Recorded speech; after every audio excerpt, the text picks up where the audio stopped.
Cricketer Ravindra Jadeja इस स्तर के खिलाड़ी हैं कि अगर वह कोई भी अपील करें तो लोग उनकी बात न सिर्फ सुनेंगे बल्कि बहुत लोग उनकी बात मान भी जाएंगे। बावजूद इसके उन्होंने अपनी पत्नी के चुनाव प्रचार में बाला साहब ठाकरे का नाम ले लिया। पूरे गुजरात में ही नहीं बल्कि पूरे देश में इस बात की चर्चा है कि इस स्टार क्रिकेटर को बाला साहब की याद क्यों आई, वो भी चुनाव में, जबकि खुद ही वह बड़ा स्टार है। वह किसी के भी चुनाव प्रचार में अपनी उपस्थिति दर्ज कराकर प्रत्याशी के चुनाव में बड़ी भूमिका निभा सकता है। फिर उन्होंने बाला साहब ठाकरे का नाम क्यों लिया?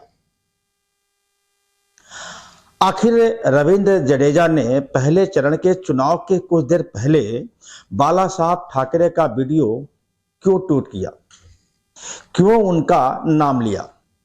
खैर, हम बताएंगे इस वीडियो में उस पूरे घटनाक्रम को। बस बने रहिए आप हमारे वीडियो के साथ और देखते रहिए विजडम न्यूज। नमस्कार, मैं हूं शंकर विश्वकर्मा। हमारे चैनल की टैगलाइन है न इधर न उधर, सच की डगर। हमारी कोशिश रहती है कि अपने टैगलाइन के मुताबिक ही हम अपनी खबरों का विश्लेषण करें और सच के करीब रहते हुए उसे पेश करें। तो बात करते हैं एक बार फिर से रविंद्र जडेजा के बारे में। लेकिन आगे बढ़ने से पहले यहां बता दें कि रविंद्र जडेजा की पत्नी रिवाबा जडेजा गुजरात की जामनगर उत्तर विधानसभा क्षेत्र से भाजपा की प्रत्याशी हैं, जिनका चुनाव पहले चरण के तहत 1 दिसंबर को हो गया। रविंद्र जडेजा की पत्नी के पिता जामनगर के एक रसूखदार व्यक्ति हैं, बड़े कॉन्ट्रैक्टर हैं, कुछ स्कूल और कॉलेजों के मालिक भी हैं। हालांकि रिवाबा 2019 में ही भारतीय जनता पार्टी में शामिल हो गई थी।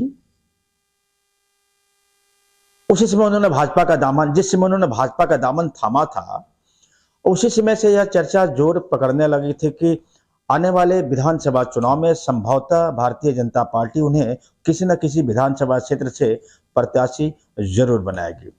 हालांकि जैसी अटकलें लगाई जा रहे थे उनको लेकर के, वह हुआ वैसा ही। उन्हें भारतीय जनता पार्टी ने जामनगर उत्तर से अपना प्रत्याशी घोषित कर दिया। रविंद्र जडेजा पूरे तन मन से अपनी पत्नी के चुनाव में लगे हुए हैं। हालांकि इस बीच उनकी पत्नी विवादों में भी आ गई थी, जब उन्होंने अपने डीपी पर जडेजा की वो तस्वीर लगा दी थी जिसमें वह इंडियन क्रिकेट टीम की जर्सी पहने हुए नजर आ रहे थे। बाद में बड़ा विरोध हुआ, विपक्षी पार्टियों के विरोध के बाद उन्होंने वह तस्वीर डिलीट की थी या उनको मजबूरी में करना पड़ा था। आरोप लगा था कि बीसीसीआई के जो क्रिकेट के अनुबंध हैं, जो नियम कानून है, उसके तहत आप कोई भी उसका इस्तेमाल राजनीतिक रूप से नहीं कर सकते। खैर, वो बात आई गई, खत्म हो गई। अब मजेदार बात यह है कि रविंद्र जडेजा की पत्नी इतनी प्रभावशाली हैं, उनके पिता भी रसूखदार व्यक्ति हैं और रविंद्र जडेजा भी खुद भी बहुत ही प्रभावशाली हैं। उनके करोड़ों प्रशंसक हैं। ऐसा माना जाता है कि उनके प्रभाव के चलते उनकी पत्नी आसानी से चुनाव जीत जाएंगे। लेकिन चुनाव के पहले रविंद्र जडेजा ने बाला साहब ठाकरे का एक पुराना वीडियो अपने ट्विटर हैंडल पे जो उन्होंने डाल दिया, उसके बाद बवाल मच गया। आगे बढ़ने से पहले एक बार हमारे दर्शक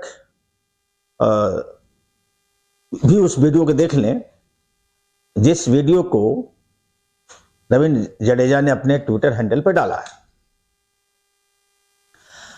बाला साहब ठाकरे ने कहा था एक समय उस वीडियो के जरिए कि, खैर आप पहले वीडियो सुन लीजिए, उसके बाद आगे चर्चा करते हैं।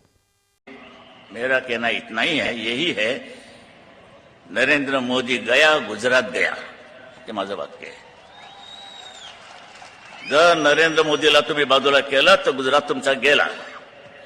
हे माझं वाक्य मी अडवाणींपाशी बोललेलो आहे. तो सुन लिया आपने, बाला साहब ठाकरे कह रहे हैं कि मोदी हार गए तो गुजरात चला जाएगा. हालांकि तब की परिस्थितियां अलग थी. शिवसेना जो अब इस समय विभाजित हो गई है, उसका बीजेपी से अच्छा तालमेल हुआ करता था और ये वीडियो भी शायद उसी समय का है.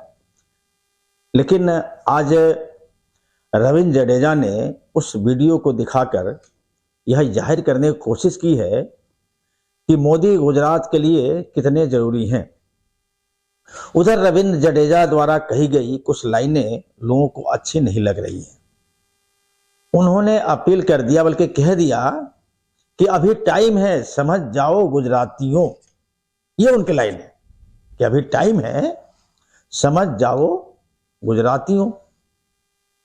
अब जिस क्रिकेटर को देश के करोड़ों लोग चाहते हैं, उसके खेल को पसंद करते हैं, आज वह क्रिकेटर गुजरात तक ही सिमट कर रह गया मात्र एक चुनाव के लिए.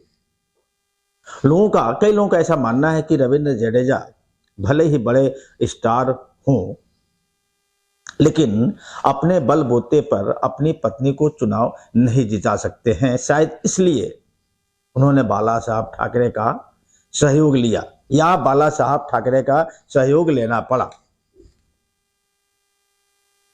एक मजेदार बात और, रविंद्र जडेजा की सगी बहन और उनके पिता जामनगर में कांग्रेस प्रत्याशी का प्रचार कर रहे हैं.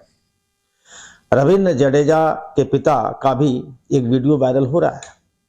पहले जरा उनके पिता का वह वीडियो सुन लेते हैं. જાડેજા અનિરુદ્ધસિંહ ગુમાન છે. હાલ વિધાનસભાની ચૂંટણી ચાલી રહી છે.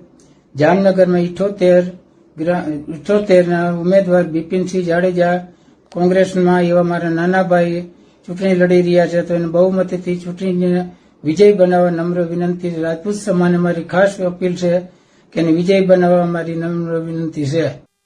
तो सुन लिया आपने किस तरह रविंद्र जडेजा के पिता जहां अपनी बहू के खिलाफ कांग्रेस प्रत्याशी का प्रचार कर रहे हैं, वहीं उनकी बहन अपनी सगी भाभी को हराने के लिए कोई कोर कसर नहीं छोड़ना चाहती. शायद यही कारण है कि रविंद्र जडेजा को बाला साहब ठाकरे की याद आ गई. खैर, ये तो चुनाव है, चुनाव खत्म हो जाएगा. कौन जीतेगा कौन हारेगा इसका फैसला भी 8 दिसंबर को हो ही जाएगा. लेकिन रविंद्र जडेजा ने बाला साहब ठाकरे का वीडियो शेयर करके अपने आप को गुजरात तक ही सीमित कर लिया. यही नहीं, उनके फॉलोअर्स भी आज से 2 हिस्सों में बंट के रह गए. नमस्कार.